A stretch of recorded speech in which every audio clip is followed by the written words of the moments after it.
Now, there's an obvious kind of simplistic way of looking at the permanence of the Egyptian revolution in the literal sense. In the literal sense, the Egyptian revolution has been permanent, or is permanent, it continues to be permanent, in the literal sense of the word. That it started off in January 2011, and it doesn't seem to stop. Every time people expect that it's going to stop, first there's the Islamic winter,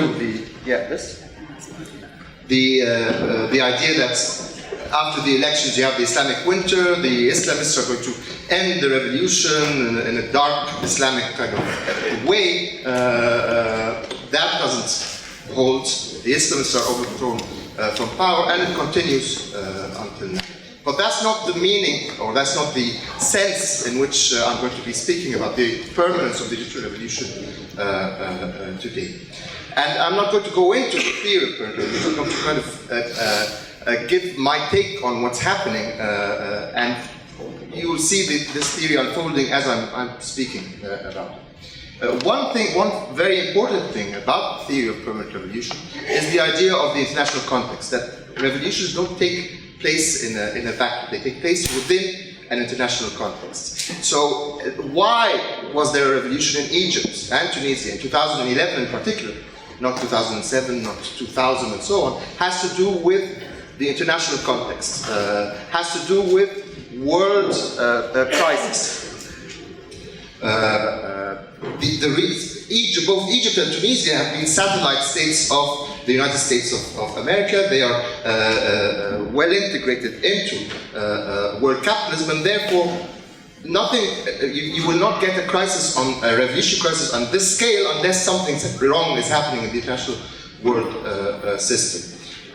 So in a sense, the Egyptian and Tunisian revolutions, in particular, and the Arab revolutions as a whole, are another expression of the deep crisis of world capitalism.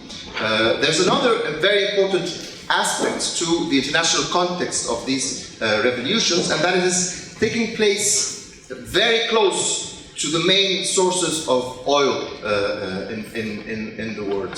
And these sources of oil, Saudi Arabia, and natural gas, Saudi Arabia, Qatar, the Emirates, and so on, have become not only important for the world, for world capitalism, in terms of the oil and natural gas they produce, but have become extremely important as world financiers, as centers of world financing, because they've accumulated so much surplus, and because Western capitalism is in such a crisis, they've become major players as new financial centers in the world.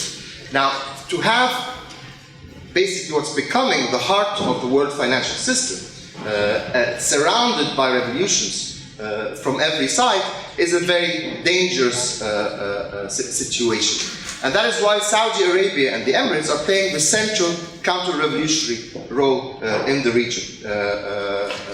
They've been funding the generals, especially in particular in Egypt, to get rid of any, for whatever remains of the Egyptian revolution. They did not get rid of, they did not put money to get rid of the Muslim Brotherhood only. They are paying for a full counter-revolution. The problem is that the revolution is too powerful, too massive for that to be successful. But that's a very important part of the context. You have to understand, and the opposite is true. The revolution, the counter-revolution is being financed by Saudi Arabia and the Emirates in particular. And therefore the revolution can only succeed with the fall of these regimes. There's a kind of direct connection here, and that's again another important part of permanent revolution and the spread of revolution, and how revolutions, unless they spread, are choked wherever they are. And you can see this danger starting to appear in Egypt, that unless they can spread, these revolutions can spread to the hearts of the financial system, the hearts of the oil economy, these hearts of the oil economy will continue to push for counter-revolution. So that's one very important aspect of the international context of the Egyptian and the Arab revolutions. The other aspect, and it's extremely important, and you can see the effects of that in the development of the revolution, is the idea that capitalism develops in an uneven and combined fashion. It does not develop in a linear fashion. So you get in Egypt highly industrialized areas of particular cities where capital is concentrated, where they're really very much integrated into the world capitalist system, and other areas that are far behind in terms of capitalist development. Far behind, not in the sense of having kind of pre-capitalist remnants or whatever, but far behind in terms of the gap, the enormous gap in capitalist development. For example, if you compare the south in Egypt to the north, even traveling by train, you can see the difference. Levels of illiteracy are far higher in the south. Levels of unemployment are far higher in the south. Investments in infrastructure is far lower in the south. And that was reflected in the Egyptian revolution in terms of where the revolution took place. Where was the revolution led? It was led by the more advanced cities of the north of Egypt. In the first wave of revolution, the south played no part whatsoever. The countryside played no part whatsoever. It was completely an urban phenomenon involving mainly workers and students in the urban centers. Now, this is important in several senses. First of all, the question of consciousness. So it is important to note that the Islamic movement, for example, its main sources of power, its main bases were in the south and in the countrysides. You can see this in the results of the elections that took place, where they lost in the main cities, in Cairo and Alexandria, but they had a very high turnout of votes in the south and in the countryside. Now, there is a problem in the history of the left in Egypt, and that is being very much influenced by Stalin's idea about revolution taking place in stages. So you need, first of all, a bourgeois stage of a political revolution to allow for the development of capitalism, and then, only then, can you start talking about a socialist revolution. This has had devastating effects on the left in Egypt historically. So, for example, in the 1940s, the left allied itself with the Wafd Party. The Wafd Party was the bourgeois, democratic kind of nationalist party. But that party was completely paralyzed because its main task was land reform. The main problem in Egypt was a question of land reform, and this was a party that was led completely by big landowners. So they were unable to take that stage, take any steps in terms of land reform. And therefore the left was allied to these paralyzed bourgeois forces, and that was a major problem. During Nasser's time, and I'm going to come back to Nasser in a moment. During Nasser's time, the argument was put forward that this was a national leader, that he was moving beyond capitalism, that he's allying himself with the Soviet Union, and therefore we have to support him. So the Egyptian Communist Party dissolved itself in 1965 and entered into the Nasserist kind of ruling party. They became part of the Nasserist ruling party.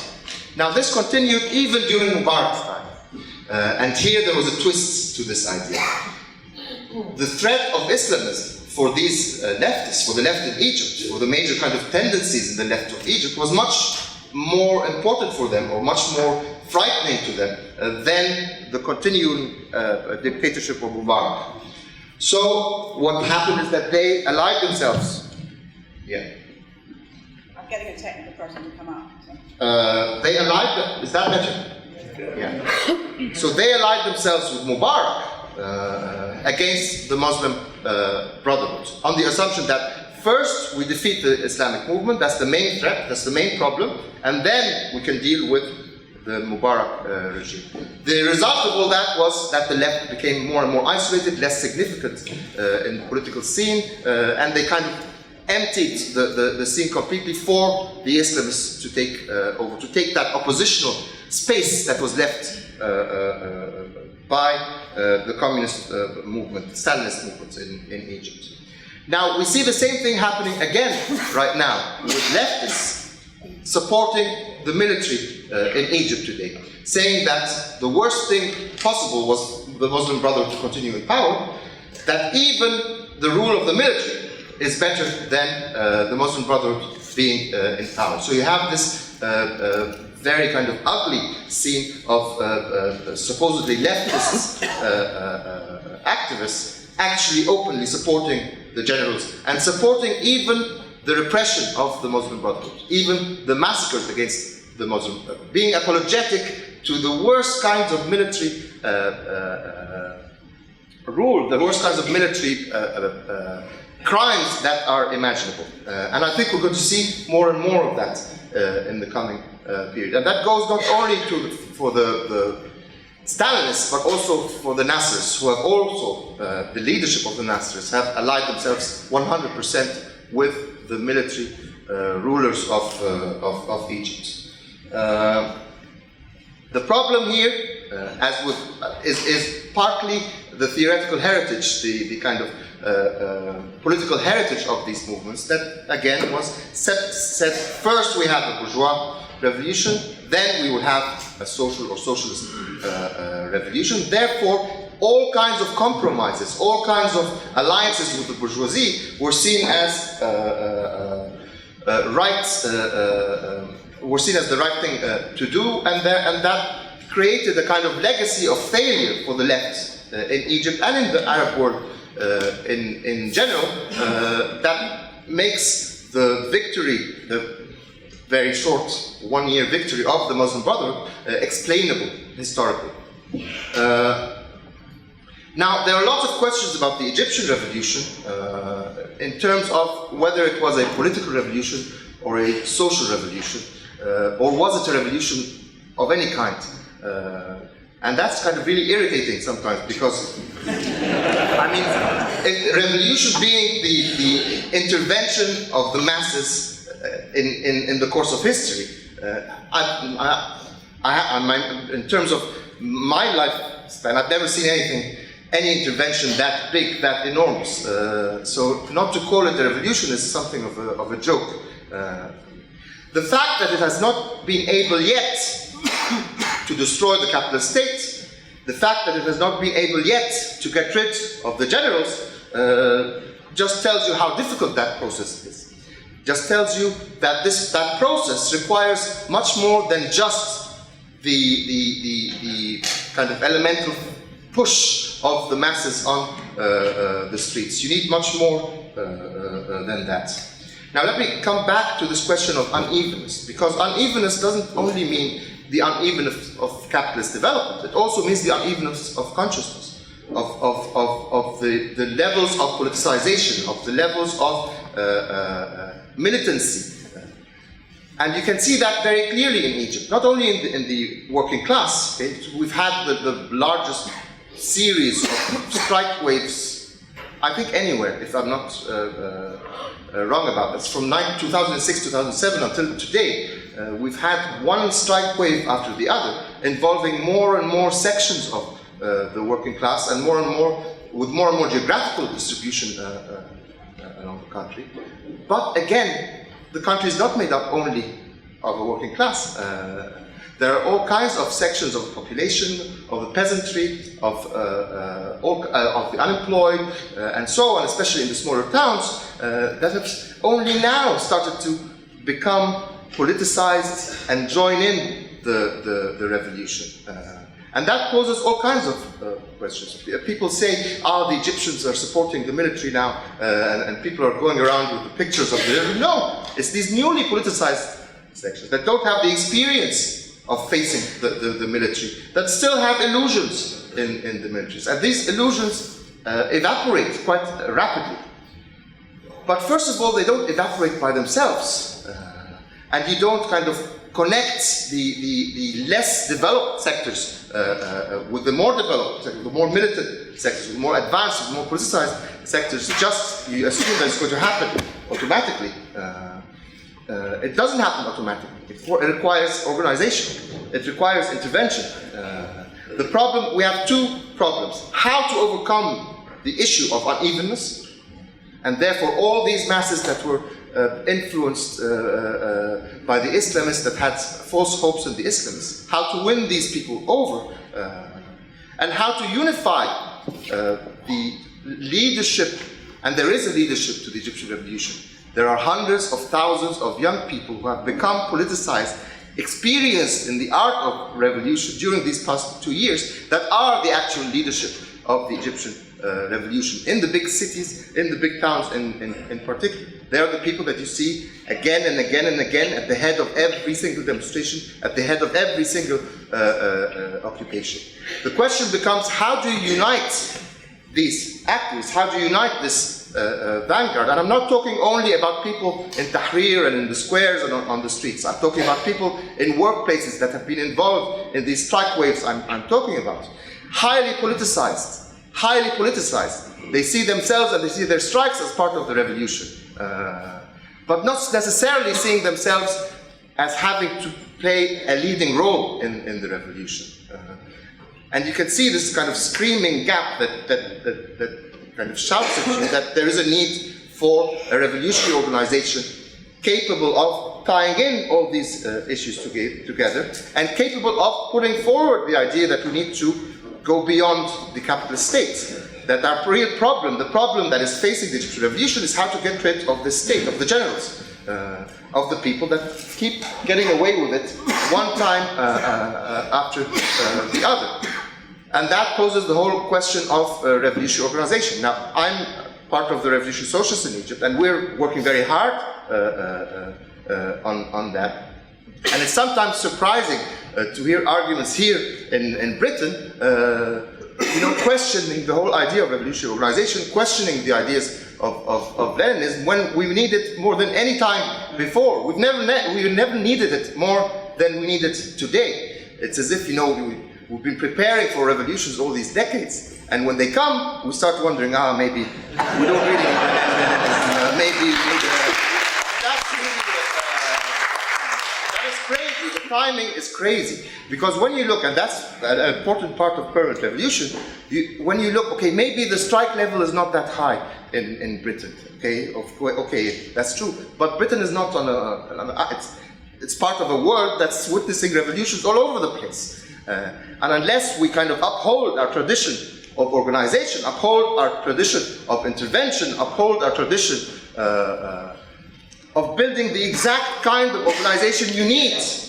to unify the less developed sectors of the working class with the more developed sectors of the working class, and to pose the issue of overcoming the state, of dismantling the state. Because without an organization putting forward that, it's not going to come by itself, especially in the context of a world counter-revolution, of people that are planning day in, day out, that are putting in billions and billions of dollars to break the will of the Egyptian people. And this is happening every day. The first phone call by the general that rules Egypt now, General Sisi, was to the King of Saudi Arabia, telling him, I have things under control. Don't worry. Now, he does not have things under control, and the king should worry.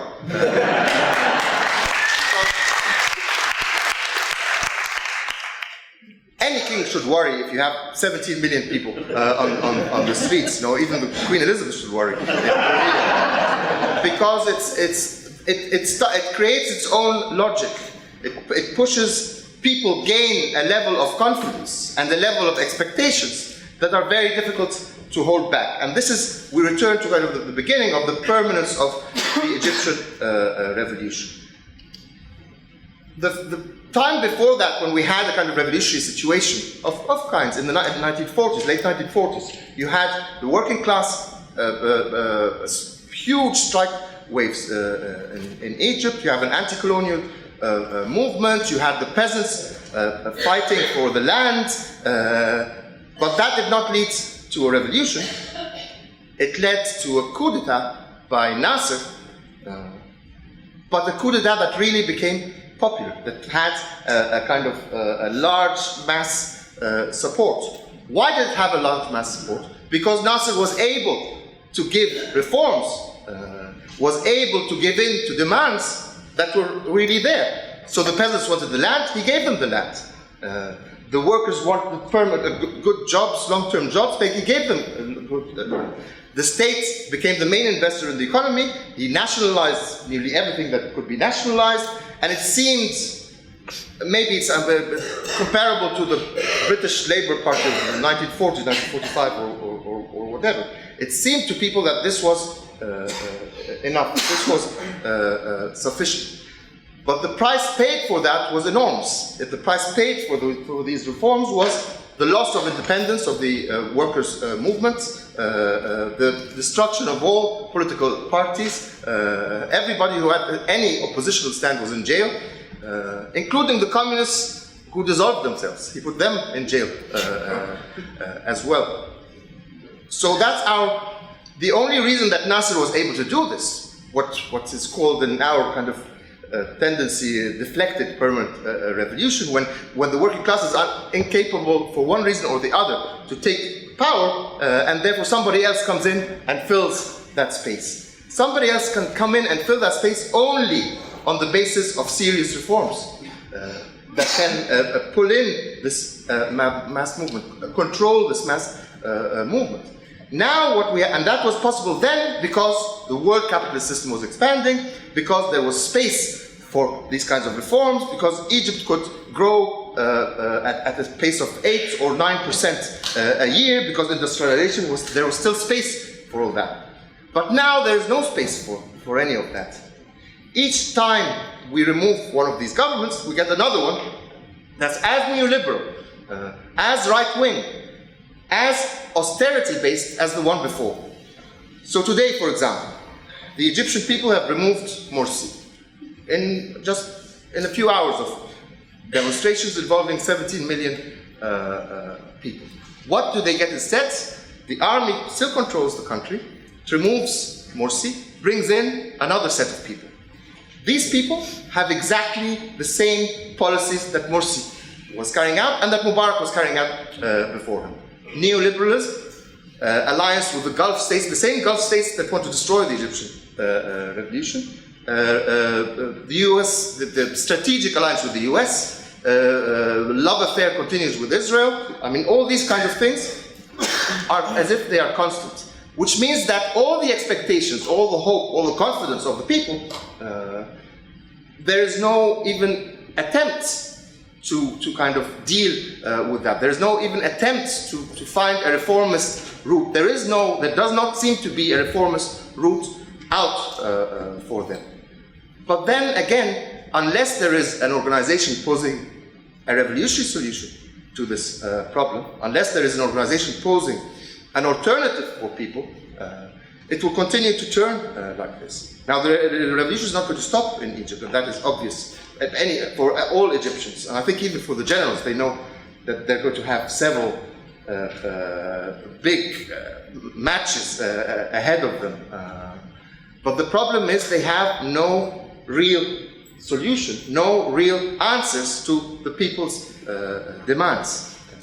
So, the people keep removing one government after the other, but no real alternative is put forward. The reason for this is that the revolutionary left is not strong enough, is not big enough, is not wide enough, is not it cannot pose itself as a serious alternative to the much bigger organizations that existed before. We have an unprecedented chance to build such a revolutionary left, especially that it seems we're going to have at least 10 years of this revolution. So we have, in the sense, we have the time to develop that. But that seems to be the central question that needs answering today. The problem of the Arab revolutions is a problem of leadership. The masses are there, they go on the streets in their millions. The workers are there, they stop the country from functioning completely The problem is a problem of leadership, of how to tie in all these struggles together in an organized way, in an interventionist way, and to start at least the first battles to dismantle the capitalist state. Thank you.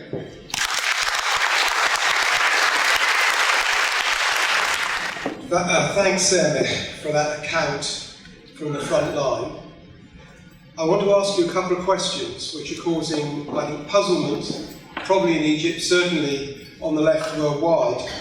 And that's to do with the pressures upon the military which have brought about the recent developments. And I just want to offer my take and ask for your observations. It seems to me that over the last 6 months, whereas until very recently the level of street activity had substantially declined, the level of industrial struggle had deepened and broadened.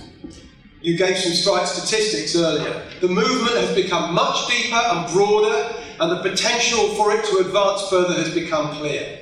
And of course the military has been observing all this very, very carefully. And it seems to me that Al-Sisi, the man now in charge of SCAP, made a calculation. He said it's going to be... No? Yeah, back again. I think it's going in and out. Yeah, it's that one. Yeah, I'll take that one. it won't come out. It's okay. Carry on. Keep going. Carry on, yeah, it's a shout. Right, okay. Sorry. I think he said that we know the power of the street movement and we now see an increasingly self-confident workers' movement. Something else, over the course of the last 6 months, we've begun to see the fracturing of part of the state apparatus. Thank you. Shukran. We've begun to see, I don't want to predict the collapse of the various police and intelligence agencies, but we've begun to see some cracks, particularly where the police have been confronting industrial struggles. And I suspect that the generals said to themselves, can we take on the combined power of a rising workers' movement and the movement of the streets? Dare we put a conscript army into the streets? An army which is composed of young men, amongst whom the vast majority will have family and community members who are participants in the struggle and participants in the struggle of the streets and of industry. And he concluded, far too risky. But, given the mood of the streets, given the success of the Tamarut campaign, this campaign of the signatures, given the 20th of June, then Al-Sisi and his friends said, we can't take on the revolutionary movement, but under this pressure, we may have to take on the Muslim Brotherhood. And in effect, they went for the option, which for them was the safer, if you like, the softer option. But of course, that leaves, as Sameh has said, it leaves the military in power. And here I come to a question. There's been a lot of chatter in academic and activist circles over the past week or so about something called the deep state. People have been referring to Turkey and talking about the embeddedness of the military command in Turkish society and in the Turkish economy. And there's talk about the, whatever we'll call it, coup under pressure events in Egypt in the last week, of revealing the existence of a deep state, and the deep state carries with it all this notion of a conspiratorial power mobilised by people who are somehow immovable. They are deep, they are embedded in the society. And I want to ask Sameh for his comments about this, because it seems to me that the events of the last couple of weeks show how dangerous it is for the military. They may like to conspire, but at the same time, they're conspiring in a situation in which enormous questions are being asked about their capacity to hang on, particularly because of the conscript nature of the army. Under these circumstances, where does the left stand? How does the left address the state? And in particular, in the context of permanent revolution, the ongoing revolution, the coming confrontation between the state itself, with the military, and the mass movement, what's the place of democratic demands? Because of course we're in a phase where, as you said, because it's not as if we have organs of workers' power all over Egypt. We have a growing, deepening, a workers' movement of growing political confidence, but we are not in a situation of dual power. Under these circumstances, how does the revolutionary left address the question of mobilising, intelligently mobilising democratic demands, whilst at the same time it embeds itself further in the workplaces? Thanks.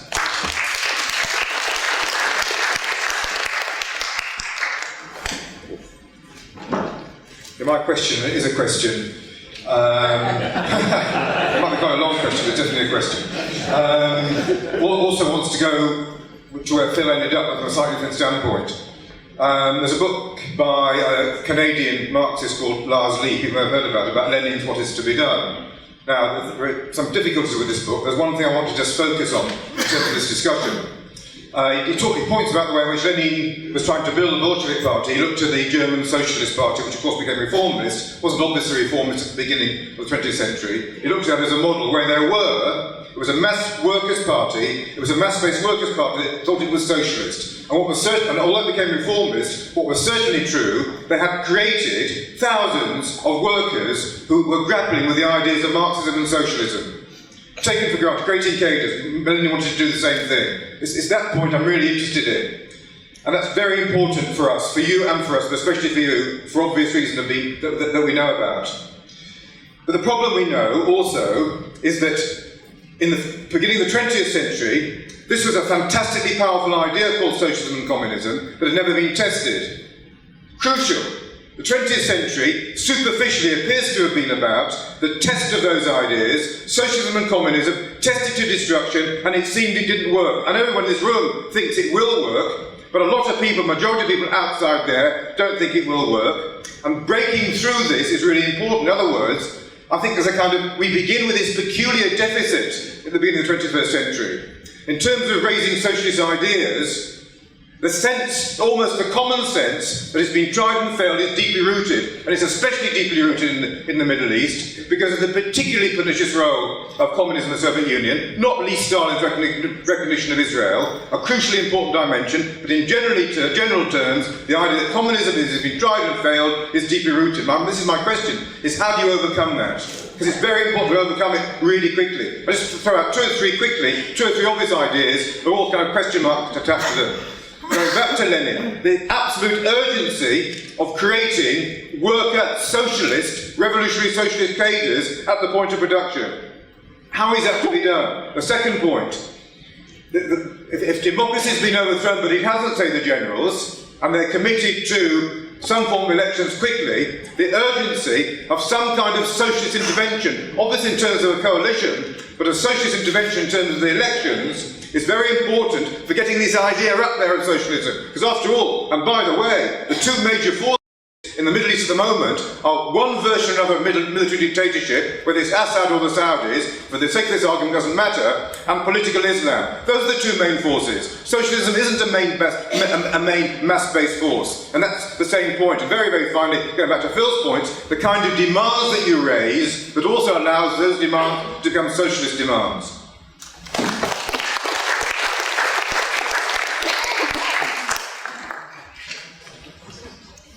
I think it's become clear that the neoliberal policies are not able to solve the problems of Egyptian society, and I think this is why you're getting governments which are collapsing, because not only can they not solve the political problems of offering a democratic constitution, but they can't even solve the basic questions of land and bread.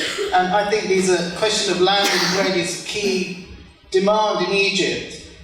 So my question is this: what is the social composition of the Egyptian armed forces? Is it true that you could say, like in Russia in 1917, that the army were the peasants in uniform? Because if that is the case, any mass movement talking about land reform and giving land to the peasants could split the army on class lines.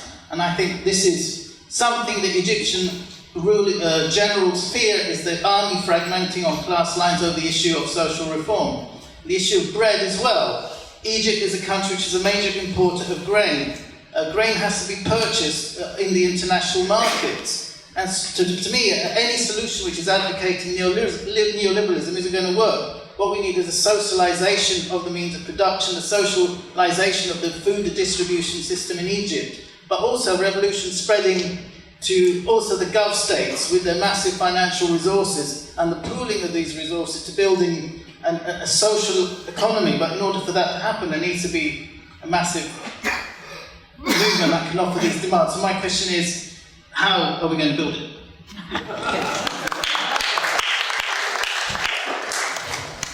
I wanted to start just there, really, because when Sameh was talking about the sort of unevenness and the split between, in a way, the countryside and the cities, it made me think about that question of how can revolutionaries intervene to force and to speed up that process of the army splitting along class lines. And it made me think of Antonio Gramsci and the revolutionary wave in Italy, because actually Gramsci, just before he gets put in prison by Mussolini, writes a fantastic essay called Aspects of the Southern Question, where he's dealing with the split in Italy between the more industrialised north and the more peasant-based south, and actually telling the story of how the workers in Turin actually put forward Southernist leaders and voted them in Turin as a way of appealing, using their leaders, not because they thought they were fantastic, but to appeal, to overcome the divisions between workers and peasants. And I think that's really important. I mean, it'd be interesting to hear of where the army recruits from, because actually, in a way,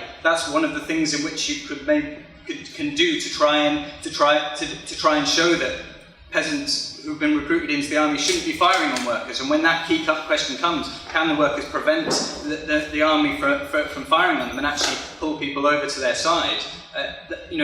Is that something that's feasible? What practical interventions could be made to make that happen? That's the question.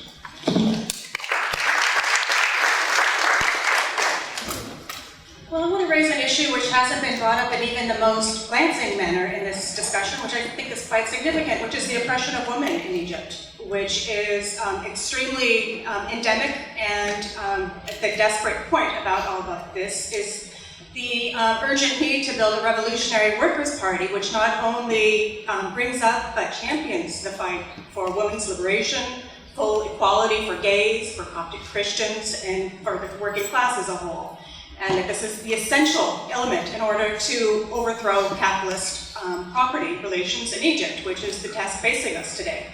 And as basic as that sounds, that is at total variance with what the revolutionary socialists and SWP have done, which is by looking to the Muslim Brotherhood, which they continue to do, and supported in the last election, that to do such a thing really shows utter contempt for precisely these elements within society who should be championed, rather than thrown aside in some alliance with the most reactionary forces that Egyptian society has to offer. Now, I will say that this is not any kind of accident, and it's certainly not something that's only materialized recently. The SWP says they have a proud tradition of fighting for women's liberation, but a brief look at the history really shows otherwise. 1979, supporting the Iranian so-called revolution after Khomeini had come to power. The Mujahideen in Afghanistan, fighting the Soviets, these cutthroats, attacking teachers and anyone who wanted to fight for women's liberation or simply the education of schoolgirls. The Good Bangladesh today, supporting the Jamaat Islam, the most reactionary force that society has to offer. If you want to read more about it, you can do so in Workers' Hammer. Yes, so that's where I'm coming from. I'm with the Spartacist League. We believe in building a revolutionary workers' party that champions all of the oppressed. I am doing so. And if you think that sounds right, if you even have any questions, please come talk to me.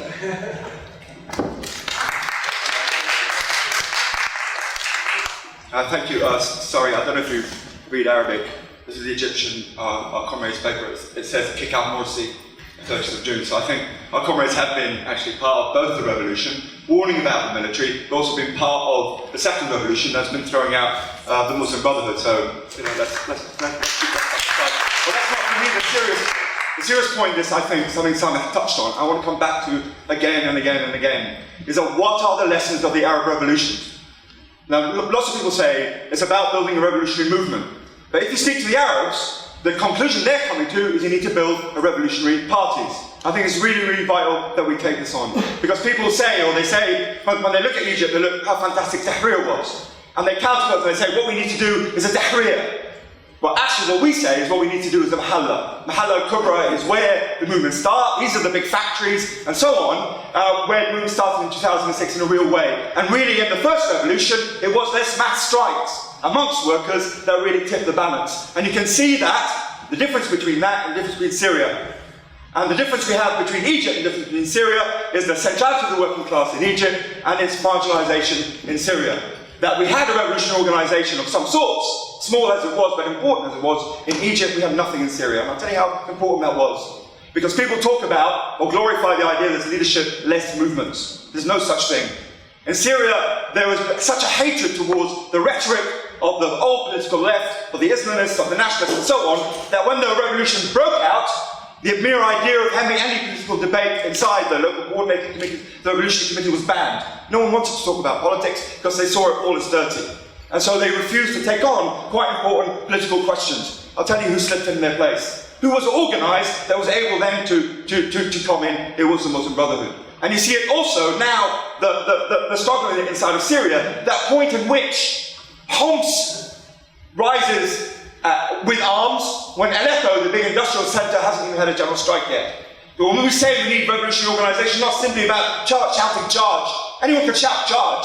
It's that point where you go, Homs is ready, Aleppo isn't. If Homs goes on its own, then we're in deep danger. And I remember at the time, all our comrades, a few comrades both in Syria and in Lebanon, shouting, please don't take up the gun. If we take up the gun, then we're in serious trouble. But we couldn't do it. So the question also about revolutionary organisation is that point where you have enough purchase inside the class to say, wait until other parts of the country are ready. Why? Because there's massive unevenness inside us. And you see now the debates in Syria, the debates are not about decentralisation, leadership movement, it's the opposite. How do we centralise as fast as we can? Why? Because Jabhat al-Nusra is coming in. Why can they come in? Because they're bloody organised and we're not. So that whole question of, when we come to the point of revolution, we get rid of that one thing, our strength, our revolutionary organisation striking us mad. And actually I think the thing about it, and it tells, and you look at those points, the revolutionary test comes in revolutions. You look at Egypt, you look at what the Arab revolutions teach us, it teaches us A, the centrality of the working class, that is the agency of change, its power and its importance inside the revolutionary process. The second thing it tells us, if we do not have revolutionary organisation, a revolutionary party, then other forces will come in and step in and take the revolution in different directions. This is the experience between Egypt and the experience between Syria. So this is why I urge that people to understand these is not simply an abstract debate, but one I think we can learn the lessons from immediately from revolutionary experience as we see it.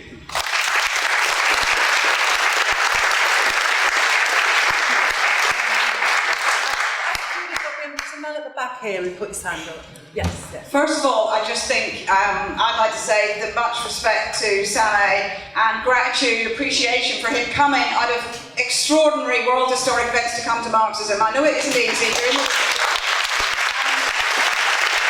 None of us take that for granted, and I think that certainly, you know, it feels like for revolutionaries across the world, the Egyptian revolution has become our revolution. The slogans, the images, you know, it's something now that's just been absorbed into our vocabulary, hasn't it? It's become something that is at the heart of what we're all fighting for, and therefore people watch it in detail and follow it. And I think certainly the lessons, some of them that Simon mentioned, about the need and the reason for organisation, and what sort of organisation, the collective power of the working class, all of these things that we've read about for so many years, but actually seeing it lived out by what's happening over there, the interconnectors of the international system, the role of the state, and of course the role of the oppressed. I mean, I'm really astonished that anybody can stand up here and say that not only that the revolutionary socialists are not taking the question of oppression seriously. Did anybody read Gigi Ibrahim in Socialist Worker this week? You know, the idea that these questions are not being addressed. You know, Sameh reported, and we had it in the paper, that at least half, if not more, of the people on the streets in Cairo on the 30th of June were women. You know, that actually the sense of we always measure a revolution in terms of actually the position of women, but the position of the oppressed. actually in the whole question of the Coptic minority is something that's fully addressed by the revolution all the time. You know, not just in the 18 days, the magnificent 18 days in the square, but actually in the lived revolution as we go through. The idea that there could be divisions, whether of gender, whether of religion or non-religion, is actually something that's absolutely at the forefront of the revolution. And so therefore, we have to say that that's something to be utterly rejected. I just wanted to say something about the Western media, because it can throw people. Because, you know, at the beginning of the revolutions, they were bedazzled. You know, it's the Twitter revolutions and all these young people, and you know, and they really don't understand it. But that now, then, when Morsi got elected, it was, it's all doomed. How did these stupid people vote for the Islamists? It's over. And then now Morsi's been brought down. Oh dear, it was an elected president. That was the end of the democratic experiment. It's doomed. They're also backward. They don't understand. And I think actually we have to get, you know, Sameh's talked about it, that contradiction that there is. Because actually, this isn't just a simple military coup. There was 17 million people on the streets. I mean, what I say, world historic events, that in itself was a world historic event. And you can't separate the two. Why did the army come in? Why is the revolution strong enough to bring down Morsi, but not quite strong enough to break through and take part itself? You know, it's still something in flux and being fought for. And I think for people to say, but it's democracy. I'm sorry, what are we all fighting for? Genuine democracy that comes from the masses. Not, they should wait 4 years so that they can put an X in a box. You know, I mean, he got the constitution through, but now he's gone. You know, these events, they accelerate the speed at which people politicise and learn lessons. Vote for him and then actually protest about him days later. And I think, therefore, for us as revolutionaries here, we have to be constantly fighting for an analysis, not just because we want to sort of watch it on TV, though we probably do a lot, but for that sense of learning those lessons. Because it isn't just that, you know, we're in this utterly different situation in Britain. We are in a different concrete situation right now, but we are part of these world events. It is a world crisis. It is getting worse. The capitalists aren't getting out of it. And therefore, for us, it isn't just an academic question. It isn't just for cheering on the Egyptians, though we do. It's not just out of solidarity with you, though it is. It's also about because we want to learn the lessons for our own struggles in this country.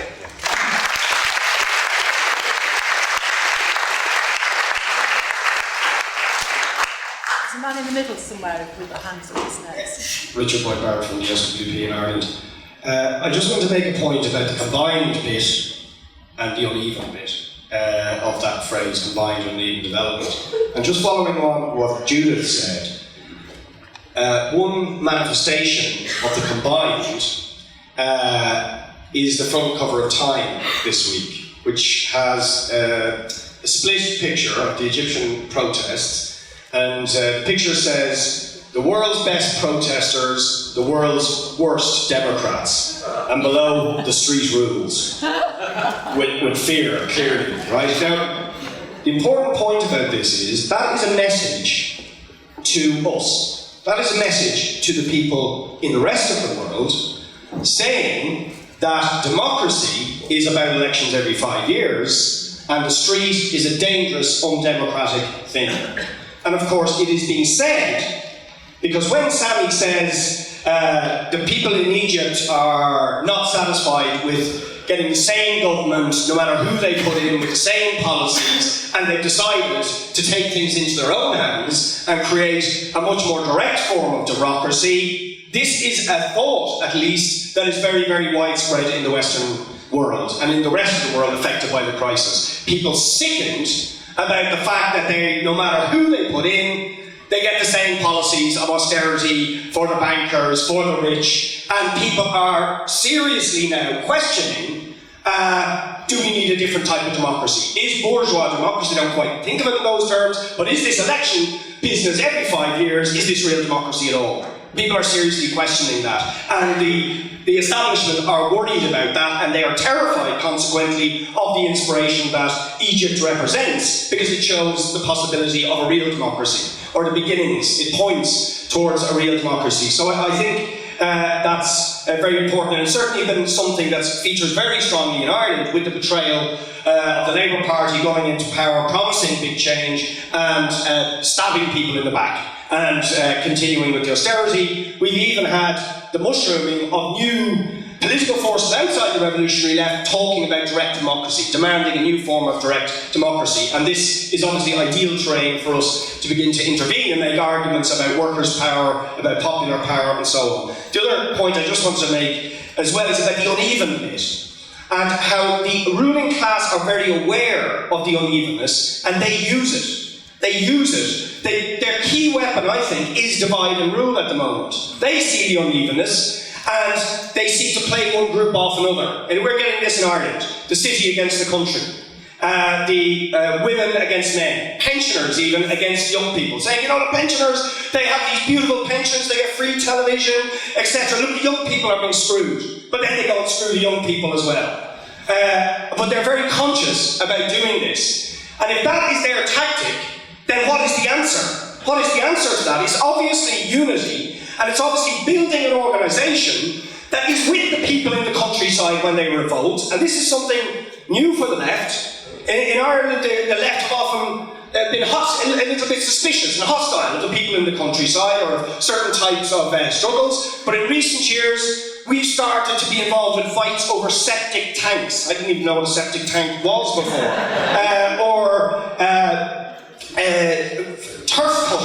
Turf cutters fighting for their traditional right to cut turf on the land.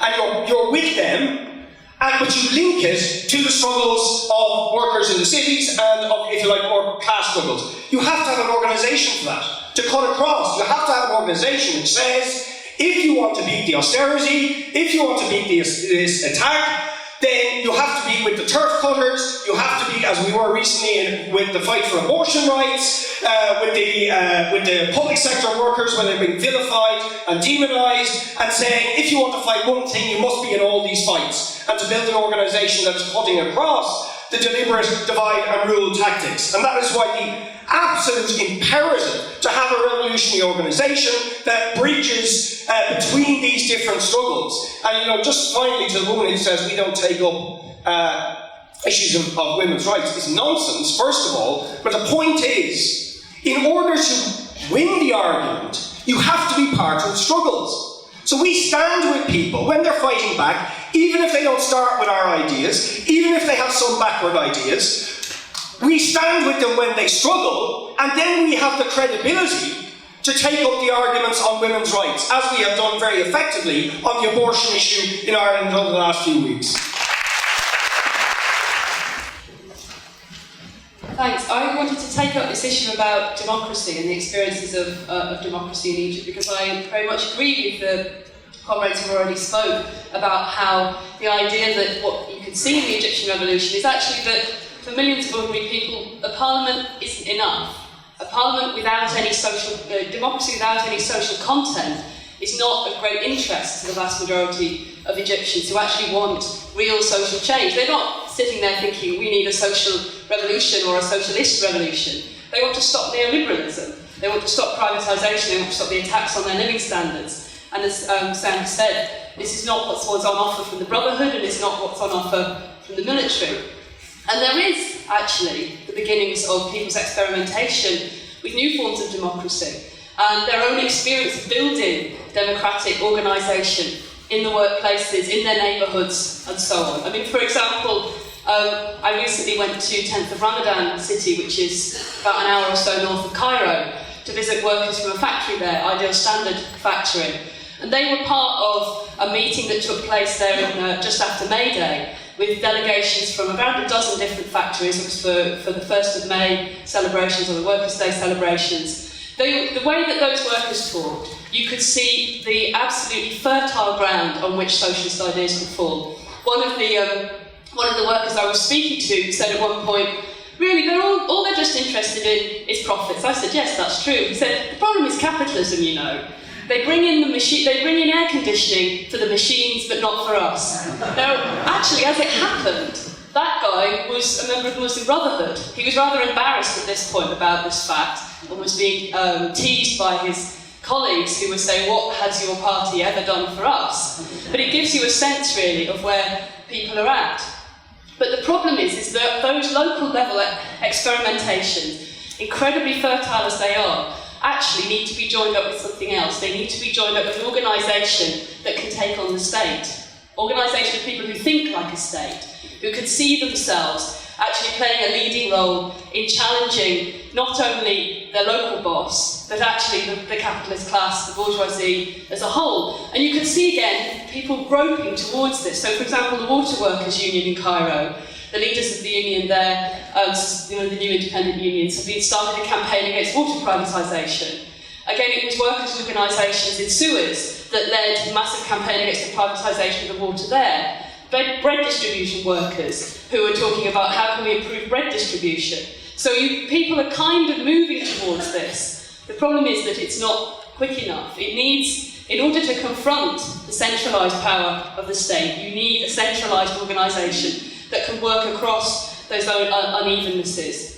And that in order to create a generation of people who see themselves as leaders in the workplaces and in the streets simultaneously, you could see the beginnings of that coming into place in Egypt now. But it's absolutely a crucial task for the next however many years we've got of revolution, and I hope that it's as long as Sam has suggested, to build a revolutionary party.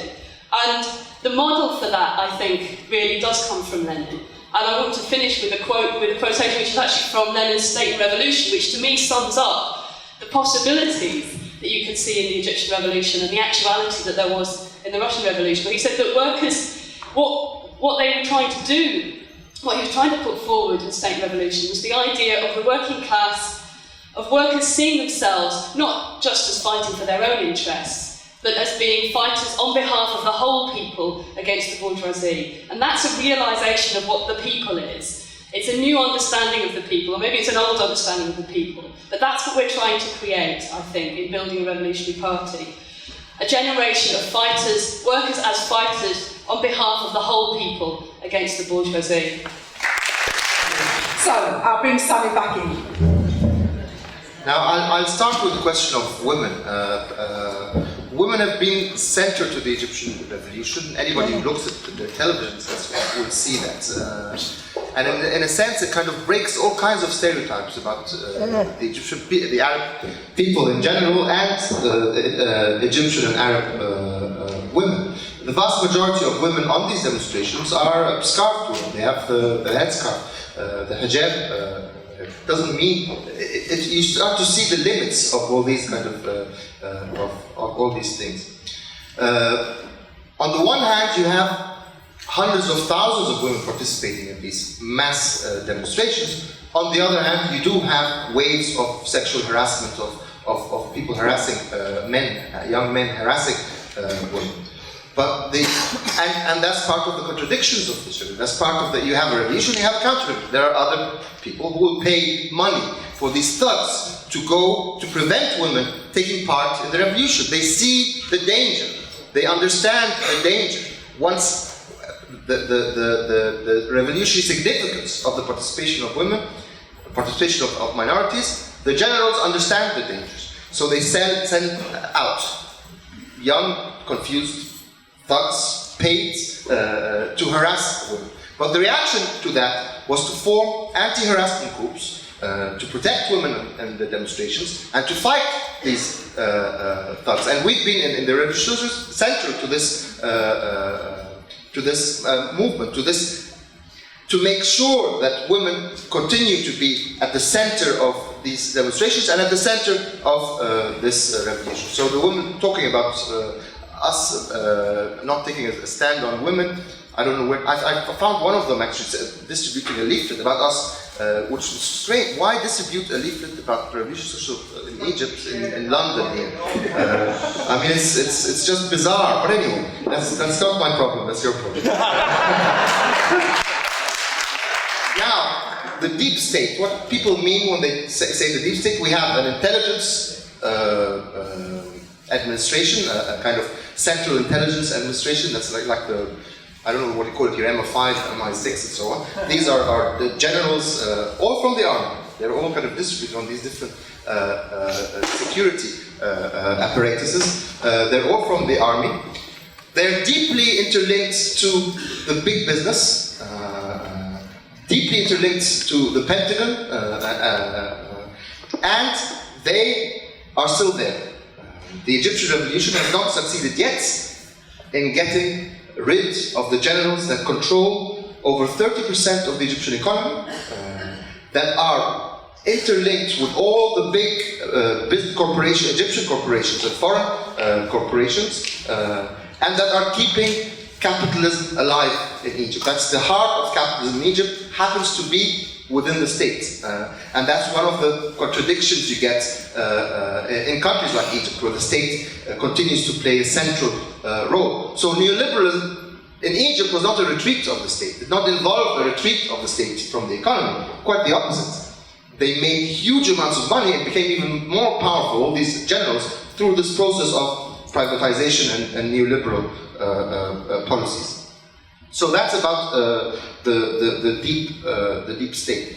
About the left and the United Front, how do we? Of course, the revolutionary socialists cannot do anything alone. And the whole point is to bring all the people that are moving slowly, even towards our ideas, towards socialist ideas, towards the left in general, and work with these people in united fronts over issues, over the women's issue, over the issue of the Coptic minority, over the issue of Sinai and what's happening to the people of Sinai. Sinai is being bombed by air right now by the Egyptian army.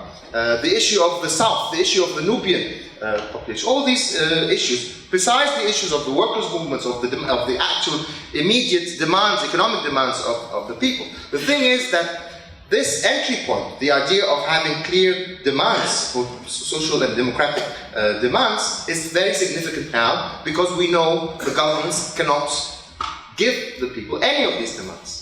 They will not give in on the issue of women's rights. They will not give in on the issue of equality. They will not give in on economic demands, on bread, on land, on any of these issues. So that's why it's so important, because that's the entry point towards revolutionary politics. These people are not going to give us anything. We have to get rid of them. We have to remove them. We have to take this revolution further. And of course, this involves something central to our tendency, which is the policy of United Front. You need to work in wider campaigns in order to, where are you going to win people to revolutionary politics? In what space will you get these people from, unless you participate in these kinds of things? So that's the point of demands, the point of work on economic demands, on democratic demands, is central to developing both to developing a revolutionary organization and to intervening in the revolution. The question of the social composition of the army is actually the conscripts, the vast majority of conscripts of the Egyptian army are workers, not peasants. The conscripts that they get from the peasants, especially the south, go to the police forces. So they're the kind of frontline people on top. The second lines are all the workers in the army. The army is made up of around 500,000 conscripts, mostly urban, mostly from the cities, and therefore mostly not only having brothers or family members or sisters that were on the demonstrations, actually they themselves, many of them, many young revolutionary socialists go to the army. They have to, they're conscripted. So they join as students. When they finish their studies, they go to the army. Several have faced terrible kind of consequences because they were the revolutionary socialists, but I mean that's what happens. So the army is divided. The army is divided on class basis. It is clear. You have the poor conscripts, mainly working class conscripts, and you have the generals with their deep state and their relationship with the corporations and the US and so on. And the question is abstract if we think of it sociologically, what the composition of the army is. We can only kind of really discover how to split the army on class basis in confrontation with the army. Because the army will not disintegrate by itself, by going to army conscripts and telling them about it. It's only in struggles and confrontations where the conscripts will start thinking, which side am I on? What am I doing? Why am I killing these people?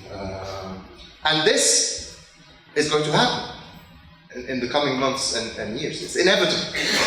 And you can see that this is the main fear of the army generals. This is the main fear of the Saudis. This is the main fear of the Americans, who have spent over $40 billion on this army. And they really don't want it to, they really need that army. So that's the question of the army. Again, the question of organization. Again, when we talk about the whole point about uniting the revolutionary movement, about bringing in not only the workers, but also putting forward the demands of women, the demands of Copts, the demands of all the oppressed minorities and the oppressed groups in Egypt. Well, that is the whole point. That's why we need a revolutionary organization. Instead of having a campaign over women, and that's on its own, a campaign for workers' rights, and that's on its own, people going on the streets of Tahrir, and they're on their own, and in the end, the state continues to persist. They're able to withstand only by uniting these movements together, through having a clear revolutionary organization. And yet, one thing about ideas, I think in the West, yes, there is a problem of the idea of social being, from the 20th century, and it doesn't work in the 21st century, and all that. That's not true in Egypt. There's a kind of, or I don't think in the Arab world in general now, there's a kind of fluidity of ideas. So you can only explain how the Muslim Brotherhood lost its credibility that rapidly if there is a real fluidity of it. People are thinking through things practically. Islamism, no, it's a dead end. They haven't really tried socialism before. It hasn't been tried. And if you think that Nasser and all that, yes, that's actually a positive thing, because what people have remembered of Nasser are the positive things. Free education, free healthcare, the building of universities, the building of factories, job security, rent controls, land reforms. These are all positive socialist things to remember. And that's what they mean when they call in the idea of Nasser. Not the repression, not the putting people in jail, not these kinds of terrible things. So, and we're talking about new generations as well, and this is very important. They have no real experience of Nasser except as a kind of historical thing. So socialism is a new idea actually for many of the young activists that are out there. The last thing I wanted to say is that there is a kind of global responsibility that people have to take on if they're serious about these revolutions. The Arab world will continue to be, I think, in a revolutionary situation for years to come.